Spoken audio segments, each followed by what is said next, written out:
project, I decided to do Marx's theory of alienation. The main conclusion from Marx's theory of alienation is the contention that in modern industrial production, under capitalist conditions, workers will inevitably lose control of their lives by losing control over their work. Workers thus cease to be autonomous beings in any significant sense. Marx's idea of human nature is free and productive activity. Poverty, in Marx's eyes, is not the absence of material things only, because Marx's highest value is not material consumption, but self-determination and self-realization.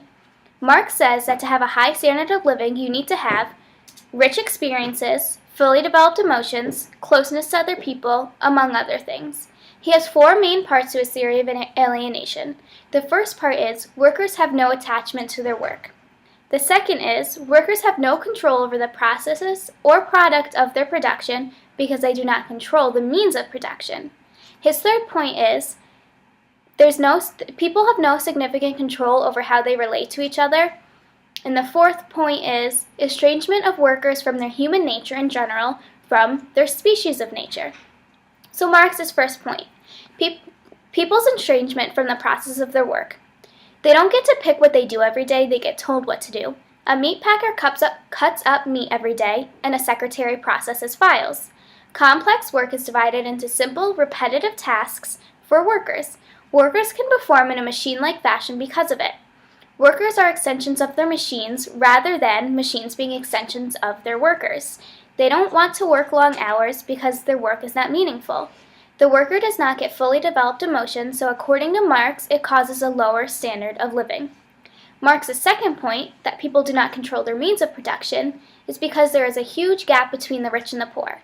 The poor people are the people working the factories, and they're not controlling their own jobs because they don't have the money to do that. So they don't have the money to buy the products that they're making. The products do not represent the needs of the workers. Everything is man-made. More and more things are man-made. People continue to go through their work and are not attentive to what they're doing.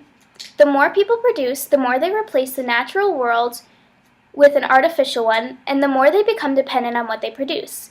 People are producing not only household products, but harmful things as well, like bombs and missiles. They don't understand what they're producing and the effects because they're making what they're told. They have no influence over what they make because they do not control it. There are no rewards, so according to Marx, it causes a lower standard of living. Marx's third idea, that people have no significant control over how they relate to each other. Capitalism does not promote relationships between people. There is a huge gap between the rich and the poor, and a lot more poor than rich people. So this large amount of people are competing for the same jobs. These companies want more profit, and they get more profit when there's less jobs because people will do anything for the jobs, even if it's at the cost of human connection and relationships. They're looking out only for themselves. They are not reaching a high standard of living because it does not promote closeness to others.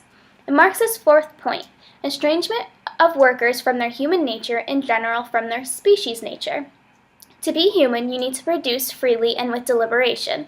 Free and thoughtful production would be the most authentic form of human existence. People are not thinking about what they're doing when they work. Humans in capitalist society are not in charge of particular work processes. They do not create their work for satisfaction. My dad was a corrections officer. He didn't go to work every day to get a higher satisfaction, but to receive a paycheck. This causes a low standard of living because they do not receive any rich experiences. So in all, I think these are really strong arguments because of the fact that they're so prevalent in society as capitalism increases. While these arguments made sense when Marx first wrote his theory of alienation, society has become more and more industrialized. Less people own their means of production, they have no control over how they relate to each other, and they do not have an attachment to their work, and they are becoming more estranged from their human nature.